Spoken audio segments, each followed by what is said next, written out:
Hello student, welcome to brain booster.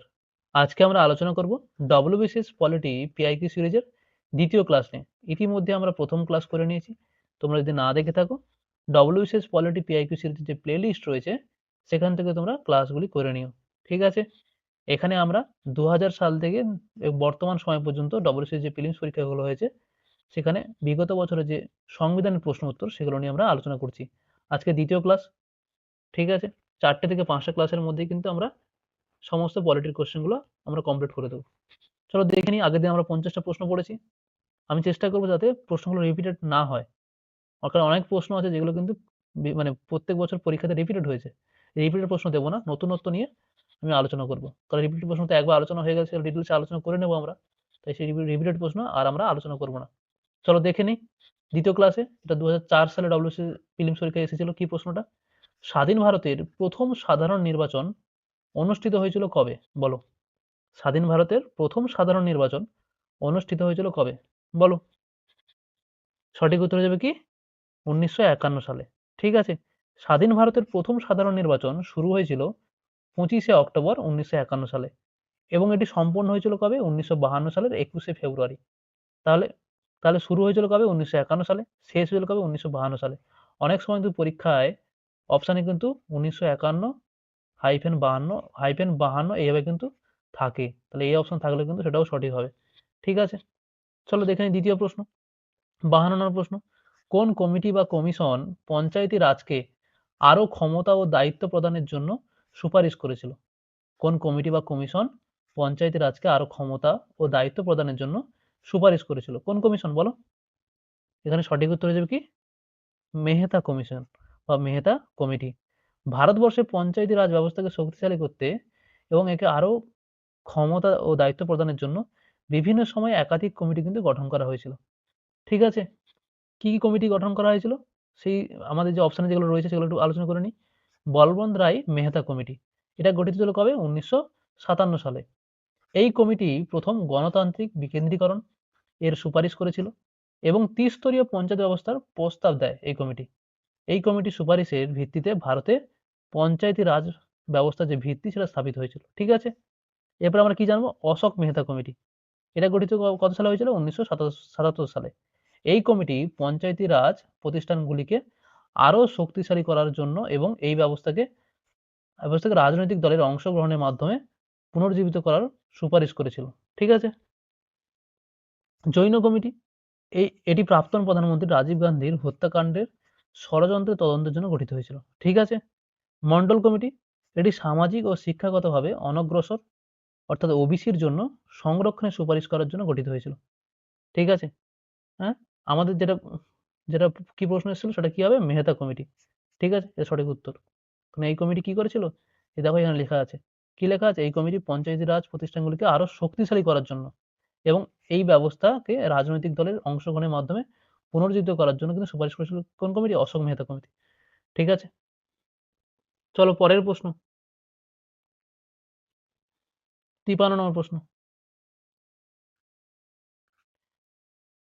ভারতীয় নাগরিকদের জন্য আবেদনকারী ব্যক্তির সর্বনিম্ন অবস্থানের সময়কাল কত? বলো। ভারতীয় নাগরিকদের জন্য আবেদনকারী ব্যক্তির সর্বনিম্ন অবস্থানের সময়কাল কত? বলো। সঠিক উত্তর হয়ে যাবে কি? 12 বছর। ভারতের নাগরিকত্ব আইন 1955 অনুযায়ী, খুব গুরুত্বপূর্ণ এটি, প্রাকৃতিকরণ মানে কি? ন্যাচারালাইজেশন এর মাধ্যমে কোনো বিদেশি নাগরিক যদি ভারতের নাগরিকের জন্য আবেদন করতে চান তবে তাকে নিম্নলিখিত সময়সীমা পূরণ করতে হবে। কি কি পূরণ করতে হবে? প্রথম কি করতে হবে? আবেদন করার ঠিক আগের 14 বছরের মধ্যে মানে অত্যন্ত 11 বছর ভারতে বসবাস করতে হবে। যে আবেদন করার ঠিক আগে 14 বছরের মধ্যে অত্যন্ত কি করতে হবে? 11 বছর কিন্তু ভারতে বসবাস করতে হবে। এবং কি? আবেদন করার ঠিক আগের 12 মাস অর্থাৎ একটানা 1 বছর ভারতে থাকতে হবে। ঠিক আছে? তাহলে সর্বমোট কি হচ্ছে? যে এই 11 বছর এবং শেষ 1 বছর মিলে টোটাল 12 বছর অবস্থানের প্রয়োজন কিন্তু। ঠিক আছে? 14 বছরের মধ্যে 11 বছর এবং আবেদন করার ঠিক আগের কিন্তু 12 মাস কিন্তু তোকে থাকতে হবে। টোটাল মিলিয়ে কি কত বছর? 12 বছর। চলো পরের প্রশ্ন। 54 নম্বর প্রশ্ন। একটি রাজনৈতিক দলের আইনসভার সরকারি বিরোধী দলের মর্যাদা পেতে হলে কমপক্ষে বিরোধী দলের অবশ্যই কত থাকতে হবে, মানে পার্সেন্টেজ কত থাকতে হবে বলো? সঠিক উত্তর হয়ে যাবে কি, নির্বাচিত সদস্যের 10% হতে হবে। ঠিক আছে, 10% থাকতে হবে। একটি রাজনৈতিক দলকে আসন সভার মোট আসন সংখ্যার কি অত্যন্ত 10% আসনে জয়লাভ করতে হবে। ঠিক আছে, 1/10। পরের প্রশ্ন, 55 প্রশ্ন, ভারত সরকার পরিবার পরিকল্পনা নীতি গ্রহণ করেছিল কত সালে? এটা 2004 সালে এসেছিল ডব্লিউবিসিএস প্রিলিমস পরীক্ষায়। ভারত সরকার পরিবার পরিকল্পনা নীতি গ্রহণ করেছিল কত সালে বলো? সঠিক উত্তর হয়ে যাবে কি, 1951 সালে।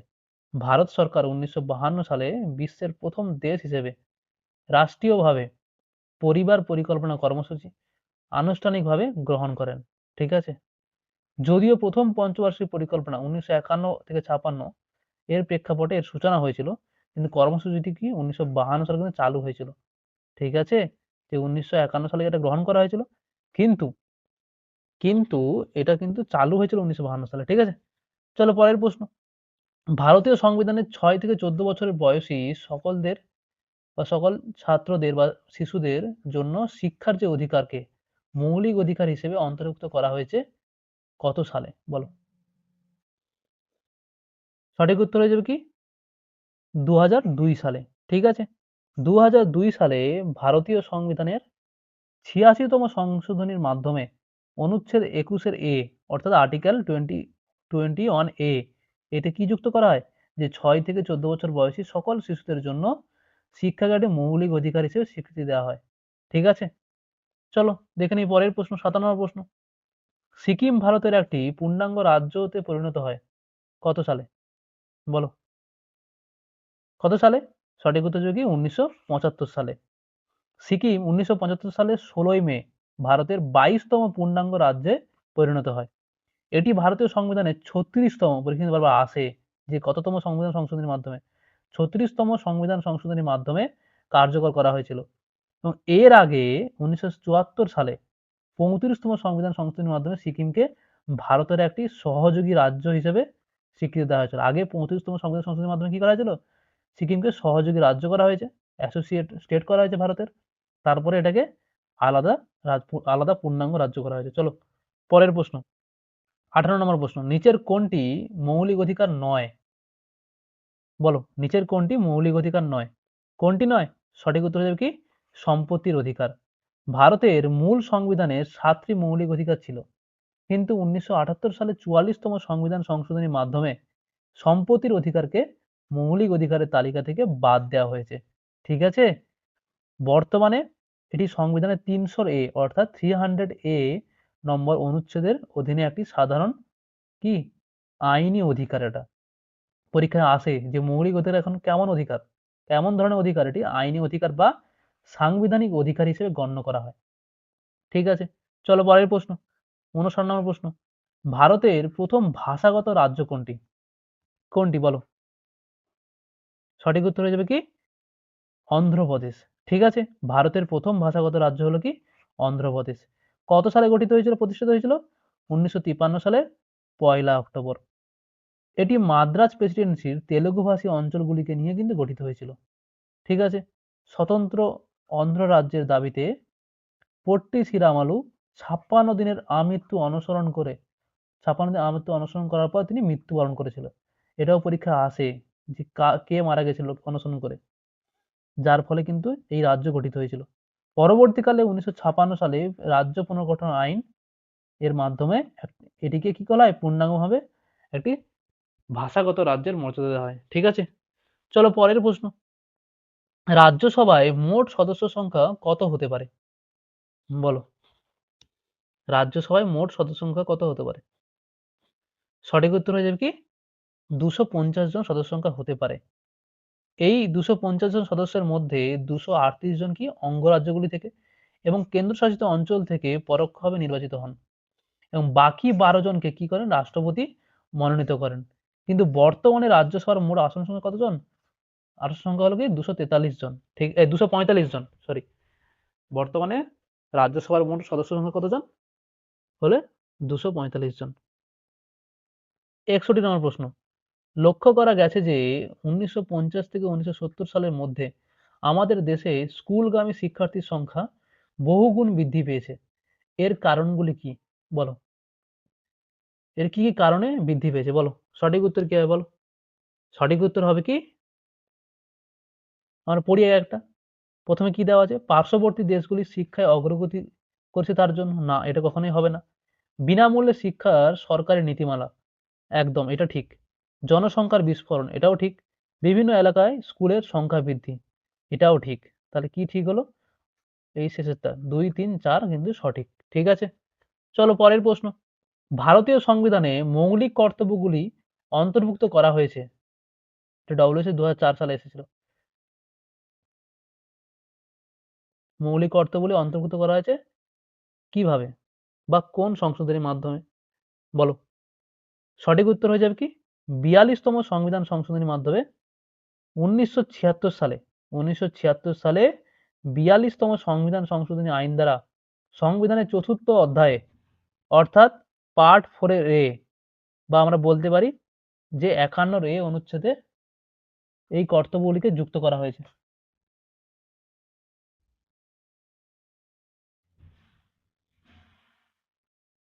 পরের প্রশ্ন, ভারতে পঞ্চায়েতি রাজ শুরু হয় কোন সালে? বলো। ভারতে পঞ্চায়েতি রাজ শুরু হয় কোন সালে? সঠিক উত্তর হয়ে যাবে কি? ভারতে প্রথম আধুনিক পঞ্চায়েতি রাজ ব্যবস্থা শুরু হয় 2রা অক্টোবর 1959 সালে। ঠিক আছে? 1959 সালে। তৎকালীন প্রধানমন্ত্রী কে ছিলেন? জওহরলাল নেহেরু। রাজস্থানের নাগৌর জেলায় এই ব্যবস্থার কিন্তু তিনি উদ্বোধন করেছিল। এই প্রশ্ন কিন্তু বহুবার পরীক্ষায় এসেছে। গান্ধীজির জন্মজয়ন্তী উপলক্ষে এবং তার গ্রাম স্বরাজের স্বপ্নকে সম্মান জানাতে এই দিনটিকে বেছে নেওয়া হয়েছিল। ঠিক আছে? চলো পরের প্রশ্ন। ভারতের সংবিধানের 25 নম্বর অনুচ্ছেদটি কি সম্পর্কিত বলো? 25 নম্বর অনুচ্ছেদটি কি সম্পর্কে বলে? বলো। সঠিক উত্তর হয়ে যাবে কি? ধর্মীয় স্বাধীনতার অধিকার সম্বন্ধে আমরা জানতে পারি। ঠিক আছে? 25 নম্বর অনুচ্ছেদ থেকে আমরা কি জানতে পারি? ধর্মীয় স্বাধীনতার অধিকার। চলো 65 নম্বর প্রশ্ন। রাজ্যসভায় সভাপতিত্ব করেন কে? এটা ডব্লিউসি 2005 সালে এসেছিল। রাজ্যসভায় কে সভাপতিত্ব করেন? কে করেন? সঠিক উত্তর হবে কি? উপরাষ্ট্রপতি। ঠিক আছে? ভারতের সংবিধান অনুযায়ী ভারতের উপরাষ্ট্রপতি পদাধিকার বলে রাজ্যসভার চেয়ারম্যান বা সভাপতি হিসেবে দায়িত্ব পালন করেন। 64 নম্বর ধারা এবং 89 ক্লজ এর অনুযায়ী ভারতের উপরাষ্ট্রপতি পদাধিকার বলে রাজ্যসভার চেয়ারম্যান হন। ঠিক আছে? চলো পরের প্রশ্ন। লোকসভায় নির্বাচিত হওয়ার জন্য একজন ভারতীয় নাগরিককে ন্যূনতম বয়স কত? লোকসভায় নির্বাচিত হওয়ার জন্য একজন ভারতীয় নাগরিকের ন্যূনতম কত বছর বয়স হওয়া উচিত? বলো। সঠিক উত্তর হবে কি? 25 বছর। ঠিক আছে?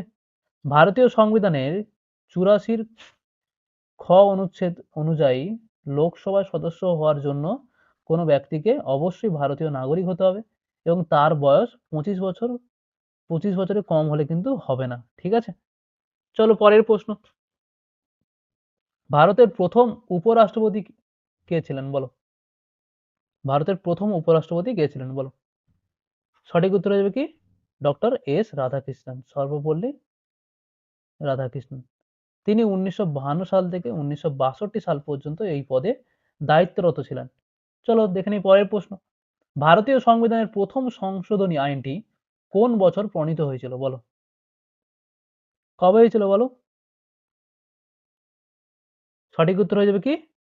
1951 সালে। ঠিক আছে? ভারতীয় সংবিধানের প্রথম সংশোধনী আইনটি 1951 সালে প্রণীত হয়েছিল। এই সংশোধনী আইনের মাধ্যমে সংবিধানের নবম তফসিল অর্থাৎ 9th শিডিউল, শিডিউল কটা? এখন বর্তমানে 12টি। আগে কটা ছিল যখন সংবিধান রচনা হয়েছে তখন 8টি ছিল। এখন 12টি রয়েছে। 9th শিডিউলে যুক্ত করা হয় এবং বাক স্বাধীনতা ও সম্পত্তির অধিকার সংক্রান্ত কিছু গুরুত্বপূর্ণ পরিবর্তন আনা হয় এখানে। ঠিক আছে? চলো পরের প্রশ্ন। লোকসভার স্পিকার লোকসভার প্রথম স্পিকার কে ছিলেন বলো? লোকসভার প্রথম স্পিকার কে ছিল? এটা ডব্লিউসি 2005 সালে এসেছিল। বলো। কে ছিলেন? গণেশ বাসুদেব মাভালঙ্কার। তিনি 1952 সাল থেকে 1956 সাল পর্যন্ত এই পদে দায়িত্বরত ছিলেন। তাকে প্রায়শই কি বলা হতো? লোকসভার জনক বলা হতো। ঠিক আছে? চলো পরের প্রশ্ন, ৭০ নম্বর প্রশ্ন। সমাজ উন্নয়ন সংগঠিত হয় কেমন ভাবে বলো? কেমন ভাবে সংগঠিত হয় বলো? সঠিক উত্তর হয়ে যাবে কি? সম্প্রদায়ের মাধ্যমে। ঠিক আছে? সমাজবিজ্ঞান এবং সমাজকর্মের ধারণা অনুযায়ী সমাজ উন্নয়ন মূলত একটি নির্দিষ্ট সম্প্রদায় বা জাতি এই গোষ্ঠীভুক্ত মানুষের সামাজিক, অর্থনৈতিক ও জীবনযাত্রার মনোন্নয়নের প্রক্রিয়াকে হচ্ছে বোঝায়। ৭১ নম্বর প্রশ্ন। জাতীয় উন্নয়ন পরিষদ গঠিত হয়েছিল কিভাবে বলো?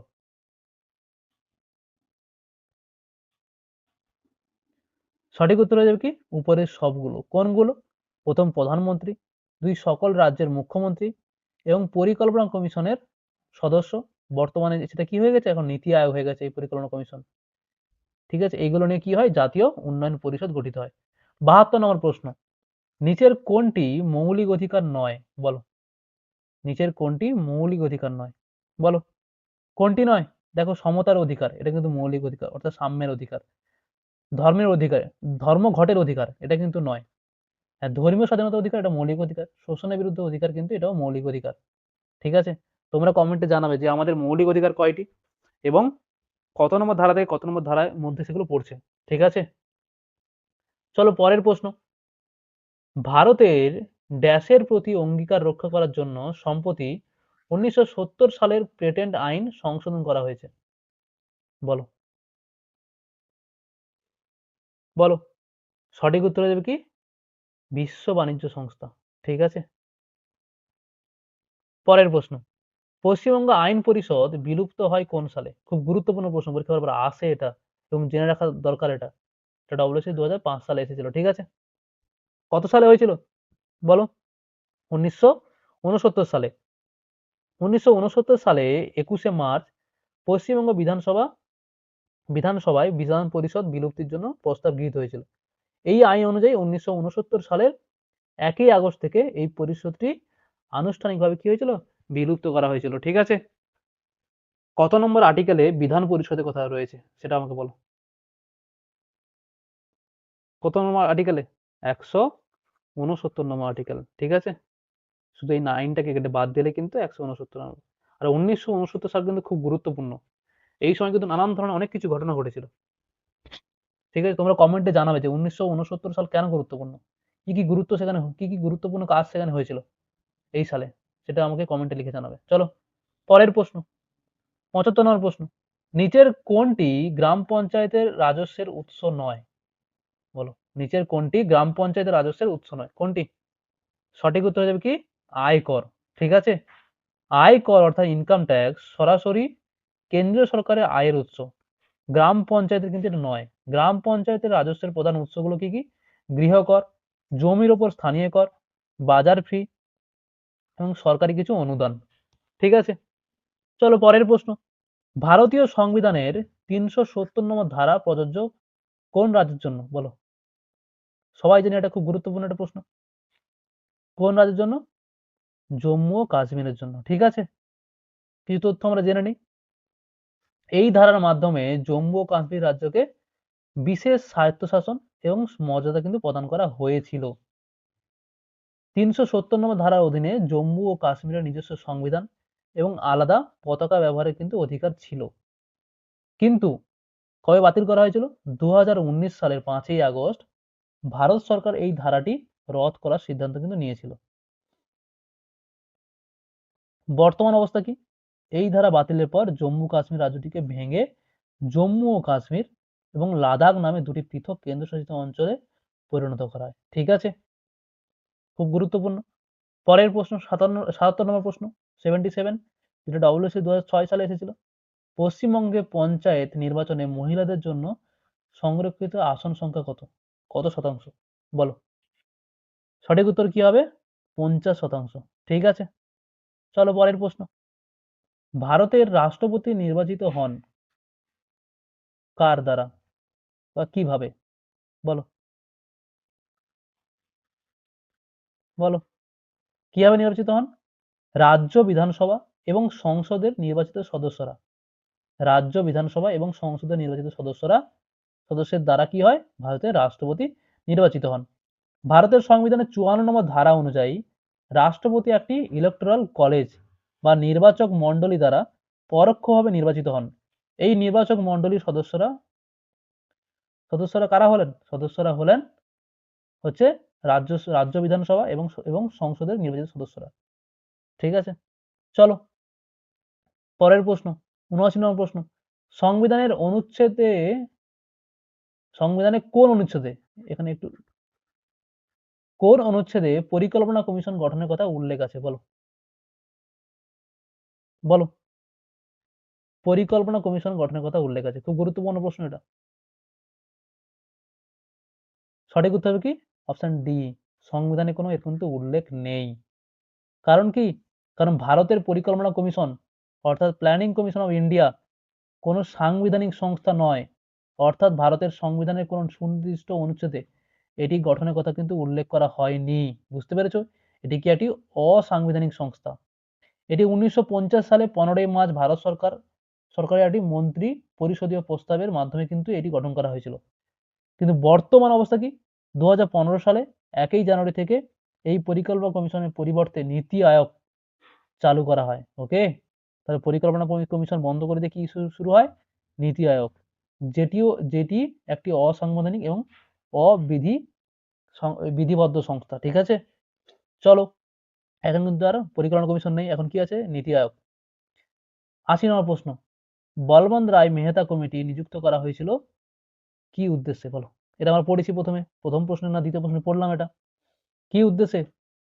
সঠিক উত্তর হবে কি? সম্প্রদায় উন্নয়ন প্রকল্পগুলি পরীক্ষা করার জন্য। ঠিক আছে, ভারত সরকার 16 জানুয়ারি 1957 সালে এই কমিটি গঠন করেছিল। ওকে, চলো পরের প্রশ্ন, ভারতীয় পরিকল্পনা কমিশনের চেয়ারম্যান হলেন কে? বলো, সঠিক উত্তর হয়ে যাবে কি? প্রধানমন্ত্রী। ভারতের পরিকল্পনা কমিশন অর্থাৎ প্ল্যানিং কমিশনের কাঠামো অনুযায়ী দেশের প্রধানমন্ত্রী পদাধিকার বলে এক্স অফিসিও বা পদাধিকার বলে এই কমিশনের চেয়ারম্যান হিসেবে দায়িত্ব পালন করেন। ঠিক আছে, 82 নম্বর প্রশ্ন, ভারতের সংবিধানে ক্ষমতার শ্রেণীবিভাগে শিক্ষার স্থান কোথায় বা শিক্ষা কোন তালিকাভুক্ত? টোটাল 3টে তালিকা, একটা কেন্দ্র তালিকা, একটা রাজ্য তালিকা, একটা যুগ্ম তালিকা।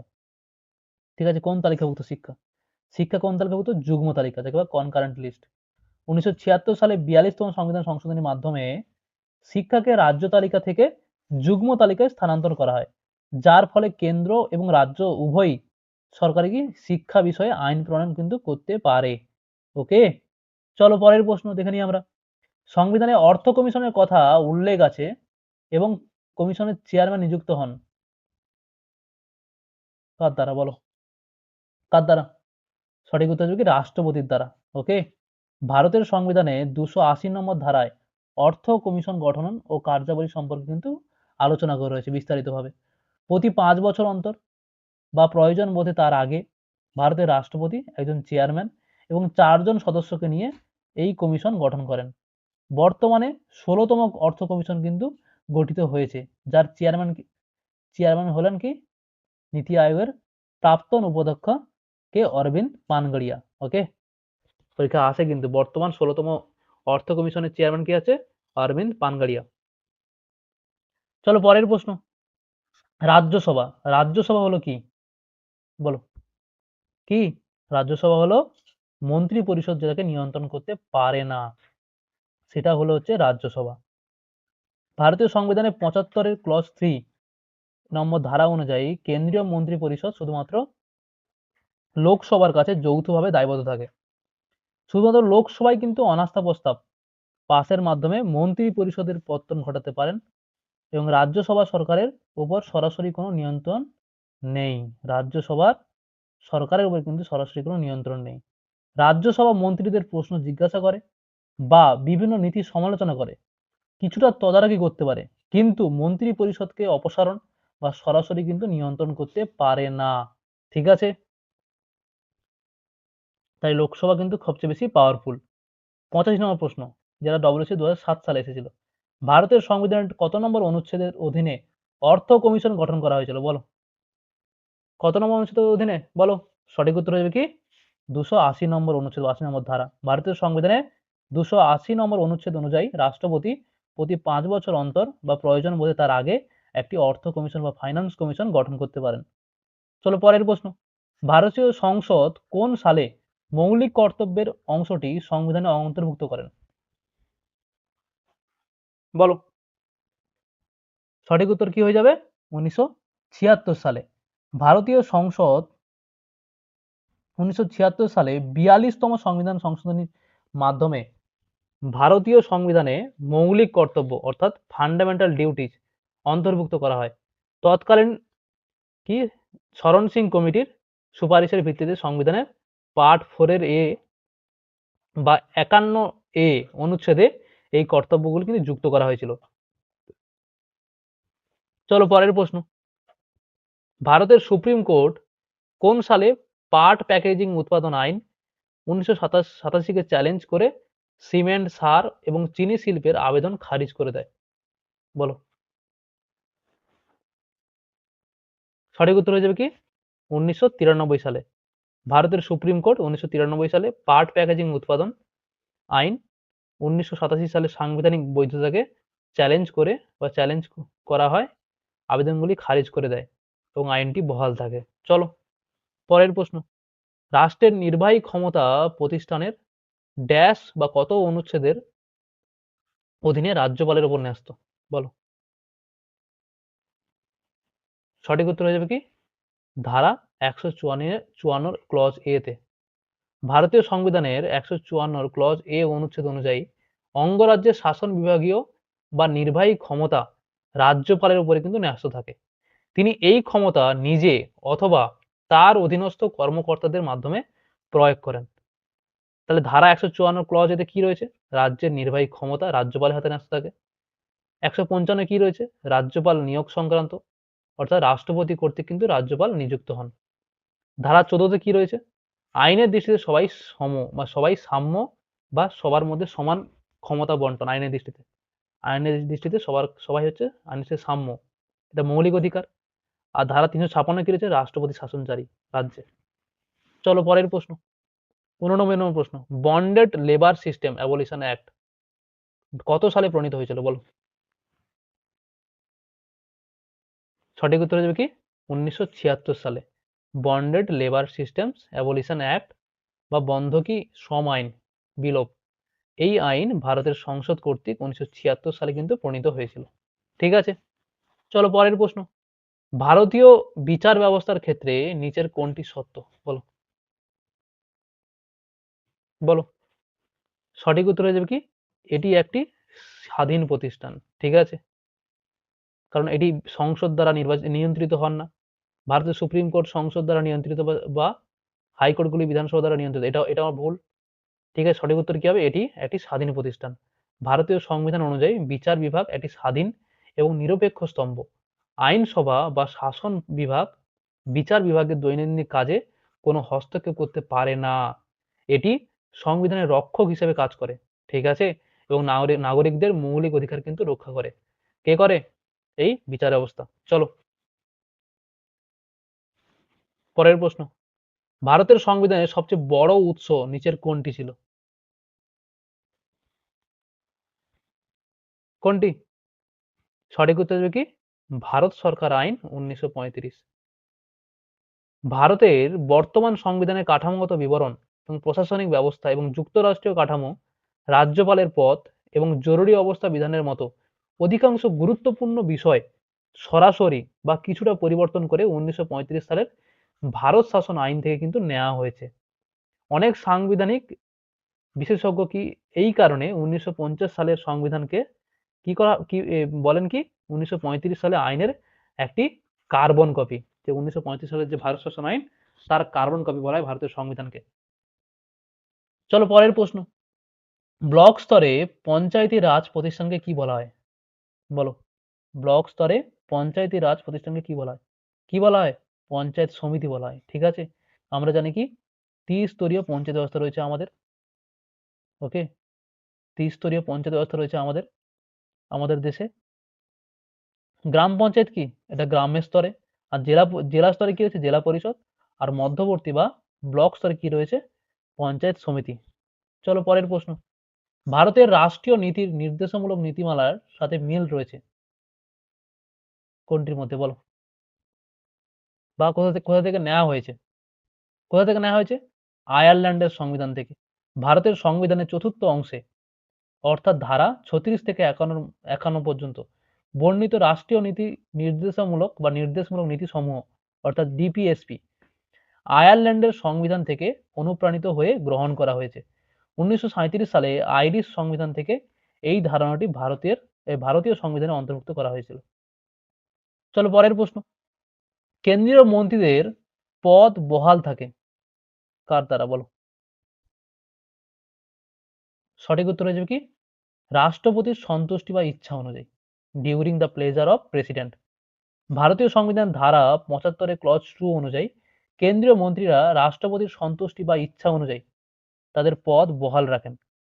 রাষ্ট্রপতি প্রধানমন্ত্রীর পরামর্শে মন্ত্রীরা এই রাষ্ট্রপতি প্রধানমন্ত্রীর পরামর্শে কিন্তু মন্ত্রীদের নিয়োগ করেন এবং রাষ্ট্রপতি চাইলেই মন্ত্রীকে পদত্যাগ করতে কিন্তু বলতে পারেন এবং প্রধানমন্ত্রীর পরামর্শক্রমে তাকে অপসারণ করতে কিন্তু পারেন। চলো 95 নম্বর কোশ্চেন। গণপরিষদের সদস্যরা ছিলেন কি? এদের মধ্যে কোনটি সঠিক বলো? এদের মধ্যে কোনটি সঠিক হবে বলো? গণপরিষদের সদস্যরা ছিলেন কোনটি সঠিক? প্রাদেশিক পরিষদ কর্তৃক কিন্তু নির্বাচিত। ঠিক আছে, ঠিক আছে, দেখে নিই আমরা। প্রথম কি হয়? পরোক্ষ নির্বাচন। গণপরিষদের সদস্যরা জনগণের দ্বারা সরাসরি নির্বাচিত হয় না। ঠিক আছে। 1946 সালে প্রাদেশিক আইনসভা সদস্যরা একক হস্তান্তরযোগ্য ভোটের মাধ্যমে আনুপাতিক প্রতিনিধিত্বের ভিত্তিতে কিন্তু তাদের নির্বাচিত করেছিলেন। কিভাবে আসন বন্টন করা হয়েছিল? ক্যাবিনেট মিশন পরিকল্পনা অনুযায়ী গণপরিষদ কিন্তু গঠিত হয়েছিল। এতে ব্রিটিশ শাসিত প্রদেশগুলো থেকে 292 জন এবং দেশীয় রাজ্যগুলো থেকে 93 জন এবং চিফ কমিশনার শাসিত অঞ্চল থেকে 4 জন প্রতিনিধি কিন্তু নেওয়ার কথা ছিল। দেশীয় রাজ্যগুলি অর্থাৎ প্রিন্সলি স্টেট প্রতিনিধিদের কিন্তু মনোনীত করার জন্য নিয়ম ছিল, কিন্তু ব্রিটিশ ভারতের প্রদেশগুলোর প্রতিনিধিরা কিন্তু নির্বাচিত ছিল। চলো পরের প্রশ্ন। ভারতীয় সংবিধানের কোন ধারা অনুসারে সংসদ অবশিষ্ট ক্ষমতার অধীনে আইন প্রণয়ন করতে পারে বলো? সঠিক উত্তর হবে কি? ধারা 248। ভারতীয় সংবিধানের ধারা 248 অনুযায়ী সংসদ অবশিষ্ট ক্ষমতার অধীনে আইন প্রণয়ন করতে পারে। এই ধারা অনুযায়ী কেন্দ্র বা রাজ্য তালিকায় উল্লেখিত নেই এমন কোনো বিষয়ে কিন্তু আইন প্রণয়ন একচেটিয়া ক্ষমতা সংসদের রয়েছে। চলো পরের প্রশ্ন। ভারতের গণপরিষদে প্রাথমিকভাবে কতজন সদস্য ছিলেন? সঠিক উত্তর হয়ে যাবে কি? 389 জন। ওকে, প্রাথমিক সদস্য সংখ্যা। 1946 সালে ক্যাবিনেট মিশন পরিকল্পনার অধীনে যখন গণপরিষদ গঠিত হয় তখন এর মোট সদস্য ছিল কি? 389 জন। এই 389 জন সদস্যের মধ্যে 292 সদস্য ছিল ব্রিটিশ ভারতে, 11টি প্রদেশের প্রতিনিধি, 93 জন ছিলেন দেশীয় রাজ্যগুলির প্রতিনিধি এবং 4জন ছিলেন কি? চিফ কমিশনার শাসিত প্রদেশগুলি থেকে প্রতিনিধিত্ব করেছিলেন। কিন্তু দেশ ভাগের পর কিন্তু এগুলো পরিবর্তিত হয়েছিল। 1947 সালে দেশ ভাগের পর মুসলিম লীগের সদস্যরা ভারত ত্যাগ করায় সদস্য সংখ্যা হয়ে কি হয়ে দাঁড়ায়? 299 জন। এগুলো কিন্তু খুব গুরুত্বপূর্ণ। চলো পরের প্রশ্ন। অর্থ কমিশন, এটা ডব্লিউএসএ 2008 সালের প্রশ্ন। অর্থ কমিশন হলো নিচের কোনটি সঠিক বলো? সঠিক উত্তর হয়ে যাবে কি? দেখে রাখো, গ নম্বর অপশন। কেন্দ্র রাজ্য আর্থিক সম্পর্ক পর্যালোচনা করার জন্য রাষ্ট্রপতি কর্তৃক প্রতি 5 বছর অন্তর নিযুক্ত একটি সাংবিধানিক সংস্থা। ঠিক আছে, পরের প্রশ্ন। একটি অর্থ বিলের উৎপত্তি হতে পারে, এটাও ডব্লিউসি 2008 সালের প্রশ্ন। উৎপত্তি হতে পারে কিভাবে বলো? কিভাবে হতে পারে? শুধুমাত্র লোকসভায় এর উৎপত্তি হতে পারে। ভারতীয় সংবিধানে 110 নম্বর ধারা অনুযায়ী একটি অর্থ বিল অর্থাৎ মানি বিল কেবলমাত্র নিম্নকক্ষ অর্থাৎ লোকসভায় কিন্তু উত্থাপন করা যায়। এই বিলটি রাজ্যসভায় শুরু করা সম্ভব নয়। অর্থ বিল পেশ করার জন্য রাষ্ট্রপতির পূর্ব সুপারিশ বা অনুমতি প্রয়োজন হয়। লোকসভায় স্পিকার চূড়ান্তভাবে সিদ্ধান্ত নির্ধারণ করেন যে কোন বিলটি অর্থ বিল কিনা, যে এই বিলটা অর্থ বিল কিনা সেটা কে সিদ্ধান্ত চূড়ান্ত করেন? লোকসভার স্পিকার। পরীক্ষায় প্রশ্ন আছে যে এই বিলটা অর্থ বিল কিনা সেটা চূড়ান্তভাবে নির্ধারণ কে করেন? লোকসভার স্পিকার। কত নম্বর আর্টিকেল আছে? 110 নম্বর ধারায়। কোথায় উত্থাপন করা যায়? লোকসভায়। এর কিন্তু নানান প্রশ্ন আসে। 100 নম্বর প্রশ্ন। সংবিধানের কোন অংশে রাজ্যকে দেশে পঞ্চায়েতি রাজ প্রতিষ্ঠার নির্দেশ দেওয়া হয়েছে? বলো। সঠিক উত্তর হয়ে যাবে কি রাষ্ট্রীয় নীতির নির্দেশমূলক নীতিমালায়, অর্থাৎ ডিরেক্টিভ প্রিন্সিপাল অফ স্টেট পলিসিতে। ঠিক আছে। ধারা 40 নম্বর অর্থাৎ আর্টিকেল 40 ভারতীয় সংবিধানের চতুর্থ অংশে অর্থাৎ পার্ট 4 এ রাষ্ট্রীয় নীতির নির্দেশমূলক নীতিমালার অধীনে 40 নম্বর ধারায় কি বলা হয়েছে? গ্রাম পঞ্চায়েত গঠনের কথা কিন্তু বলা হয়েছে, যেখানে নির্দেশ দেওয়া হয়েছে কি রাষ্ট্র গ্রাম পঞ্চায়েতগুলিকে সংগঠিত করবে এবং তাদের হাতে প্রয়োজনীয় ক্ষমতা ও কর্তৃত্ব তুলে দেবে। ৭৩তম সংবিধান সংশোধনী কত সালে হয়েছিল? 1992 সালে।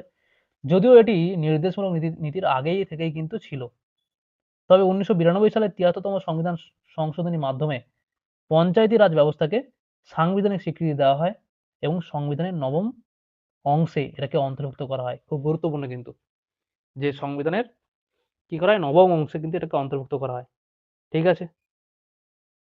এই ছিল টোটাল 50টা প্রশ্ন। আগের দিন 50টা প্রশ্ন আলোচনা করেছি, আজকেও টোটাল 50 প্রশ্ন আলোচনা হলো। ঠিক আছে। এইভাবে তোমরা ক্লাসগুলো মন দিয়ে করো। হয়তো 5টা থেকে 6টা ক্লাসের মধ্যে কিন্তু টোটাল